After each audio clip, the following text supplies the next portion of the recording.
একেদৰে আছুৰ প্ৰাক্তন উপদেষ্টা প্ৰকাশ দাসেও যোগদান কৰিব বিজেপিত সমান্তৰালভাৱে প্ৰাক্তন আছু নেতা হেমন্ত দাসেও আনুষ্ঠানিকভাৱে বিজেপিত যোগদান কৰিব ইফালে আজিৰ দিনটোতে বিজেপিত যোগদান কৰিব কংগ্ৰেছৰ অপসাৰিত নেত্ৰী অংকিতা দত্তৰ লগতে খুমটাই প্ৰাক্তন বিধায়িকা তথা প্ৰাক্তন মন্ত্ৰী বিস্মিতা গগৈয়ে সদৰি কৰিলে বিজেপিৰ ৰাজ্যিক সভাপতি ভৱেশ কলিতাই আনহাতে শীঘ্ৰেই কংগ্ৰেছৰ শংকৰ প্ৰসাদ ৰায় কুলদীপ বৰুৱা আৰু প্ৰাক্তন অজাপা নেতা চিত্ৰৰঞ্জন বসুমতাৰীয়েও বিজেপিত যোগদান কৰিব বুলি অৱগত কৰিছে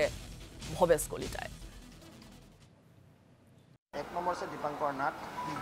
2 নম্বৰ আছে আমাৰ প্ৰকাশ দাস 3 নম্বৰ আছে হেমন্ত দাস 4 নম্বৰ আছে আটাইতকৈ মানে আমাৰ সমষ্টিত যেতিয়া সোমাইছে ভুঁইবালা পঞ্চায়ত বুলি কয়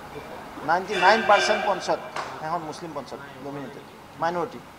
আৰু তাৰ পঞ্চায়ত সভাপতিজন জইন কৰিব কংগ্ৰেছৰ 99% ভুঁইবালা পঞ্চায়ত এই বালিসত্ৰৰ ওচৰত এতিয়া ৰঙিয়াত সোমাল আগতে হাজো সমষ্টি আছিলে তাৰ পঞ্চায়তৰ সভাপতি আছিলে কংগ্ৰেছৰ গিয়াছুদ্দিন আহমেদ তেওঁ যোগদান কৰিব এইপিনে আহিব আমাৰ বিস্মিতা গগৈ ডাঙৰীয়া তাৰপিছতে যুৱ কংগ্ৰেছৰ নেত্ৰী যে আছিলে অংকিতা দত্ত আৰু তোৰ আছে কলো তেওঁৰ নামটো আহি পোৱা নাই আহিব কংগ্ৰেছৰ ভাৰত জোৰো ৰাহুল গান্ধী ডাঙৰীয়াই নৰ্থ ইষ্টত কৰিব আহিছিলে আৰু তেতিয়া কংগ্ৰেছৰ কৰ্মীসকলে কংগ্ৰেছৰো অভিযান ল'লে বৰ ডাঙৰ কথা এফালে ভাৰত জোৰো কৰিলে নেই যাত্ৰা ইফালে অন্যায় যাত্ৰা হ'ল কংগ্ৰেছৰ আমি কৈছিলোঁ যে অন্যায় কৰিছিলে তেওঁলোকে আৰু এতিয়া দলতে অন্যায় এতিয়া দলৰ মানুহবিলাক বিতুষ্ট হয় আমাৰ দলত যোগদান কৰাৰ কাৰণে লাইনে লাইনে তেওঁলোকে আমাৰ লগত যোগাযোগ ৰাখিছে ইয়াৰ পিছত শংকৰ প্ৰসাদ ৰায় ডাঙৰীয়া যোগদান কৰিব তাৰপিছত যোগদান কৰিব আমাৰ চিপাজাৰ সমষ্টিৰ যিজন প্ৰাৰ্থী আছিলে কুলদীপ বৰুৱা এনেকৈ বহু কেইগৰাকী নেতাই আমাৰ লগত যোগাযোগ ৰাখি আছে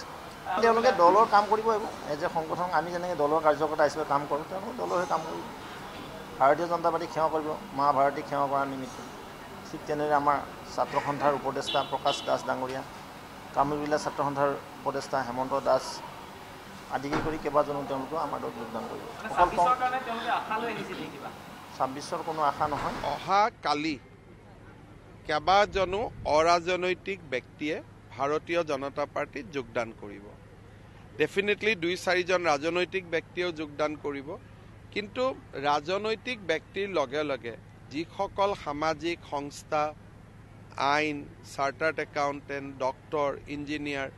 এই ধৰণৰ লোকসকলক ভাৰতীয় জনতা পাৰ্টিত যোগদান কৰাবলৈ আমি এটা প্ৰচেষ্টা লৈছোঁ যাতে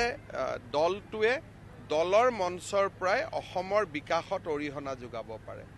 পলিটিক্যাল মানুহ ডেফিনেটলি জইন কৰিব কিন্তু আমি নন পলিটিক্যাল মানুহ বা আজিলৈকে নন পলিটিক্যাল হৈ থকা মানুহক আমি আমাৰ দলত বেছিকৈ যোগদান কৰাব খুজিছোঁ আৰু তাৰ কাৰণে আমাৰ এটা প্ৰক্ৰিয়া চলি আছে আৰু গোটেই পূৰ্ব ভাৰততে এই যোগদানৰ প্ৰক্ৰিয়াটো চোৱাৰ বাবে মোক দায়িত্ব দিছিলে সেইকাৰণে বেংগল উৰিষ্যা বিহাৰ সকলো ৰাজ্যতে আমি নন পলিটিক্যাল মানুহক যোগদানৰ ওপৰত